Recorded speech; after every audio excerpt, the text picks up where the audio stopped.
ശ്രീജ കളപ്പുരയ്ക്കലിന്റെ ചിത്രപ്രദർശനം വേറിട്ടതാണ്. ഒരേ സമയം കൗതുകവും ഗൃഹാതുരവും.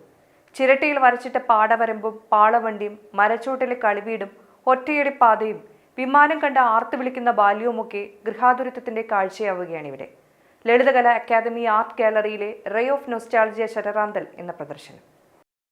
ശ്രീജ ഇത്തവണ ക്യാൻവാസ് ആക്കിയത് ചിരട്ടയാണ്. 300-ലധികം ചിരട്ടകളിലാണ് ചിത്രങ്ങൾ. രാഗിമിനുക്കിയ ചിരട്ടയിൽ വരച്ച ചിത്രങ്ങൾക്ക് തെങ്ങിൻ തടിയിലാണ് ഫ്രെയിം ഒരുക്കിയത്. ചിരട്ടകൾ പൊട്ടിച്ചും പൊടിച്ചും പശയും പെയിന്റും ചേർത്ത് 5 അടി ഉയരത്തിലുള്ള പ്രതലത്തിൽ ഒരുക്കിയ ഇന്ത്യയും കാണാം ഇവിടെ. രാജ്യത്തെ വിവിധയിടങ്ങളിൽ സഞ്ചരിച്ച് ശേഖരിച്ച കല്ലുകൾ, ചിപ്പികൾ, തൂവലുകൾ എന്നീ മാധ്യമങ്ങളിൽ ചിത്രമൊരുക്കിയും ശ്രീജ ശ്രദ്ധ നേടിയിരുന്നു.